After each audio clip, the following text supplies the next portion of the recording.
Welcome to Toffee Blue View, your source for all things Everton. I'm Gerry. I'm here with Max, with Edward, and with Paul. Everyone. We are rolling four deep this time. Mm-hmm. So, gentlemen, let us begin with our Wolves reaction. 2-2 draw, not bad. Tom and I got the score right. Every once in a while that happens. Max got the result correct. We didn't do bad, No, we did okay. No. Let's start this off because it's been a while since Edward's been on. Edward, who impressed you during this match for us?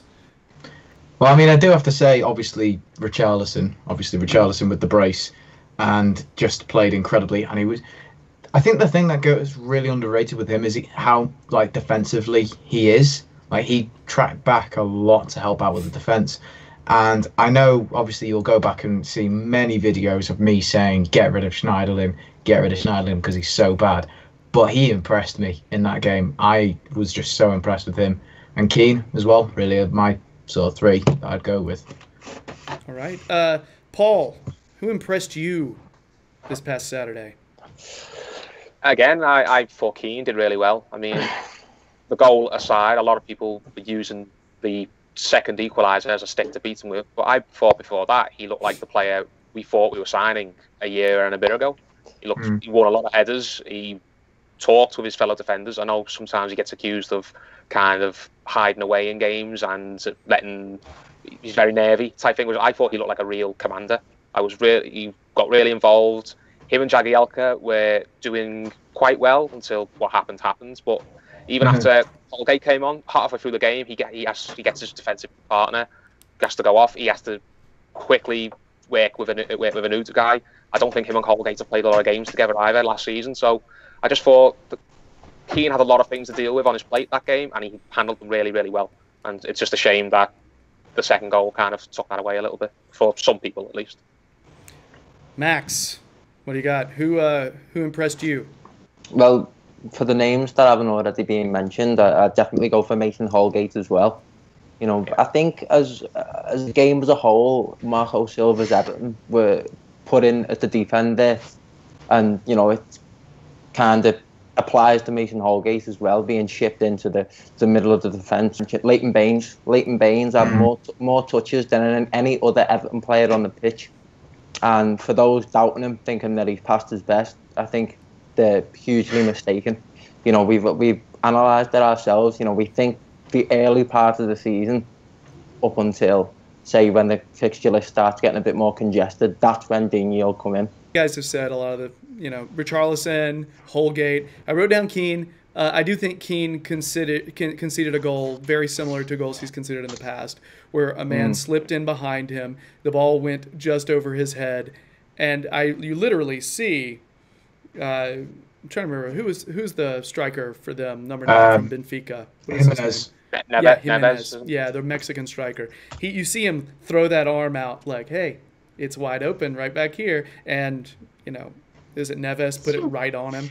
I mean that was a little bit upsetting, but honestly, whatever. Keane got better, and I'm happy about that. And Schneiderlin, yeah. Can I just do a quick shout out to Ruben Neves? That guy is incredible. He's good for Wolves. I don't understand how he isn't had a top 4 team at least in a big league. Wolves did well to get him. I'm sort of glad he's not. I'm sort of glad he's not. Let's it'd be great if some more players started showing a little bit more loyalty, start building up their club before they go for that big money move. I think he's smart to kind of stay there to kind of establish himself and get himself used to it. What was that? Yeah. They've got big money. There's not many clubs that can offer him more than what City, United. I don't think Chelsea could offer him more money. The state they're in. I guess when I say big money, I guess I'm talking more Champions League. Maybe that's a little bit clarification. He's not he's not on a pittance. Absolutely no way. He'll be one of the highest paid players. He'll be top 20 paid players in the league. I think. Wow. So we got to move on to disappointments. All right. Who disappointed you? Let's go to Paul. Who disappointed? It's harsh, but Pickford. I mean, he's had a really good World Cup. The free kick, it was moved forwards. It should not have been taken from the spot it was been taken. Isn't it ironic that didn't get any mention at all? While everyone's debating on whether it was a red card, no pundit stuck his hand up and said, "Why was that free kick moved forward 5-10 yards?" Yep. That's further back. He saves that, no problem. But hey ho, but yeah, Pickford maybe could have done better with the free kick, but you know, it's harsh to really dig him out. He's going to save us so many points this season, just like he did last. So I'll let Pickford off with that. But the thing with Jagielka that I'll mention is, I think a lot of people have missed the point with Jagielka when they're saying, "Oh, is it a red card? It wasn't even a foul." Blah blah blah blah. I think that situation doesn't happen to Jagielka 5 years ago. I think his legs couldn't keep up with his brain. People feel sorry for him because they're arguing he should not have been sent off. But the fact is, he doesn't even find himself in that situation if he's the Phil Jagielka of a couple of seasons ago. That happens because Phil Jagielka just doesn't have the legs anymore, sadly. So that's the piece on Jagielka. I think people are really missing the point debating the red card. You should be debating the point of whether Jagielka just hasn't got the legs no more. Max, what do you got? Who didn't really live up to your expectations? Well, I've got to say, in honesty, that this is the first time I think I've spoke about Everton without sighing before actually saying what I want to say. I can't particularly say anyone let me down. That was Sam Allardyce's team, with the exception of Richarlison. And for the impact that Silva looked to have had, we seemed so organised. Of course, their goal was a bit of an organisational error across the back line, and we've seen that happen so many times over the past few seasons that, you expect us to concede ones like that. But I've got to be honest, Gerry, no one, with the exception of Jagielka, of course, really disappointed me. All right. That's, wow. Max, I don't even know who you are anymore. Positivity. No, it's fantastic. It's the beard. It's the beard. Oh, the beard gives him strength. That's Edward, anybody disappoint you? Yeah, I'm going to say this one because I don't think a lot of people said it. Walcott.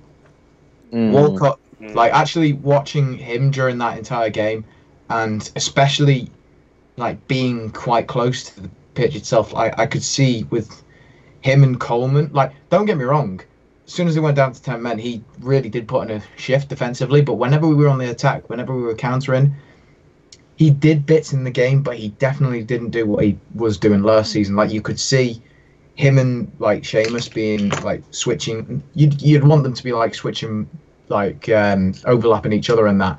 But every time Walcott holds the ball and then passes back to someone else, where you can see Coleman is literally going, pass to me there. You saw me, pass to me there.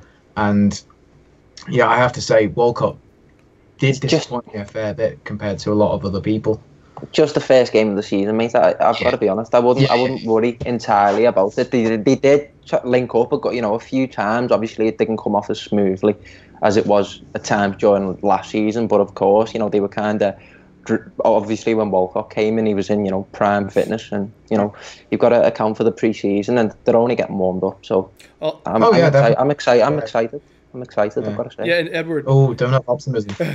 and Edward, it just occurred to me, last season when Walcott came in, he was one of the only ones providing offensive spark going forward. Yeah, kind of So it's almost like now we have a more balanced attack, and we have so much expectation now out of Richarlison. It's like, whoa. So now when Walcott, who hasn't really had much of a preseason at all, it's like we expect so much of him, and he's not quite up to speed, it seems.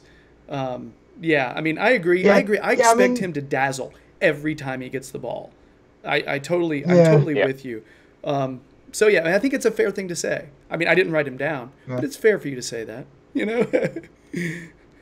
I mean, don't get me wrong, he was good, like, at points, but it's like as soon as we went down to 10 men, it's like you were saying, like, he does possess the attacking spark and that, and yeah, all right, he has not had that much of a preseason, but it's like the game required him to be defensively when he could have definitely done a lot more going forward.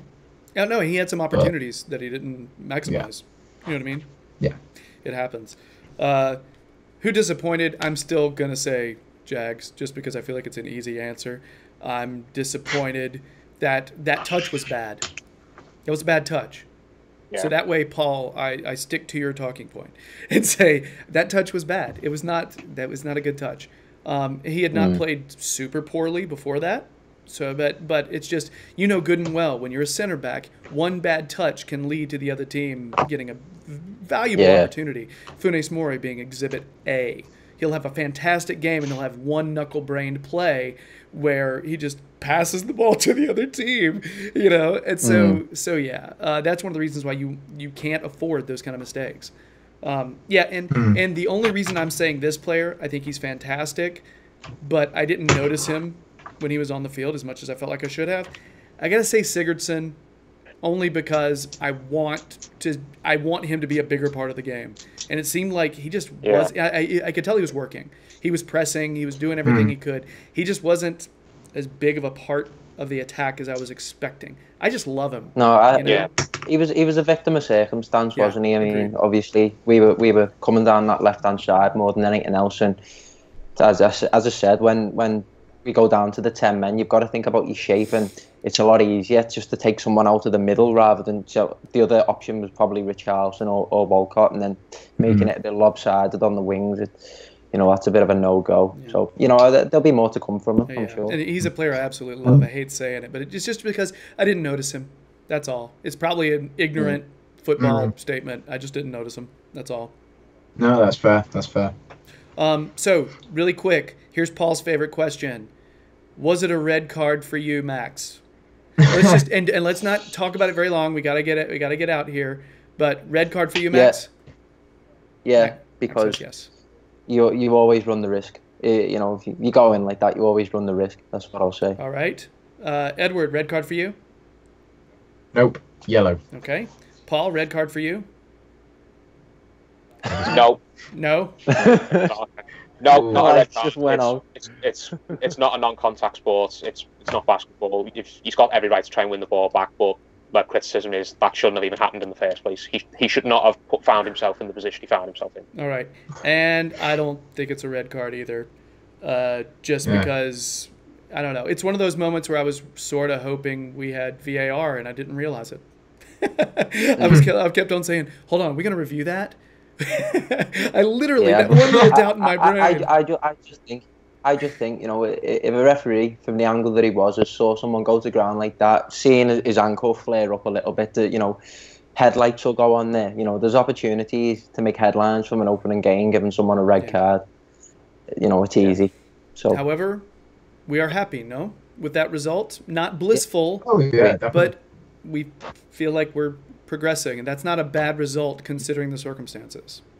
Can we say that? I also want to just say a little quick point on it before we finish the segment. Atmosphere in there, incredible. Absolutely incredible. The promoted side, fair play to the Wolves fans. They just never stop singing for the entire thing. And also, Everton fans, whenever they were doing the Hi-O Silva one, they did Hi-O Marco Silva quite a few times. So, yeah, they were singing that nice. Saturday, hopefully. Yeah, hopefully. But no, it was an incredible atmosphere to say, and fair play to Wolves. It was really good. Oh, I called my kids in the room to see the pre-match fireworks and everything. It was just nuts. Yeah, no one was expecting that at all. Just crazy. All right. Anything else, guys? Or we feel like we've given this a thorough examination? Hold on. All right. So that does it for our Wolves reaction. If you like our videos, please subscribe. We just hit 1,000, and thank you for that. That is so nice.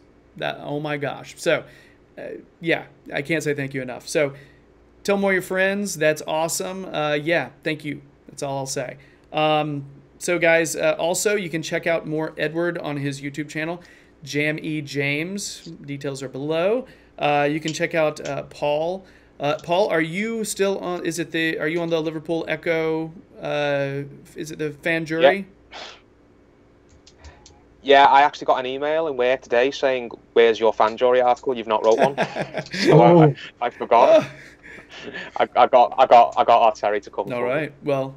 So yes, I should be, and if I remember. So Paul will have more work on the Liverpool Echo fan jury, and you'll see his work also on the Toffee Blues website. And lastly, Max, you'll see his stuff on the Toffee Blues website. He's got some analysis on there, but he's also all over the place on podcasts now, apparently. He showed up on TalkSport last week, and he was recently on another podcast. Is that right, Max? Yeah, I've just been digging my heels in these last few weeks and getting as much work covered as I can. I've been on the Canary and Blue podcast, which was absolutely fantastic to hear. The lads are great. And, I did an interview with a lad from the Southampton podcast last night. Things are good. All right. Good, man. Well All right, done. well, that's it. So, bye.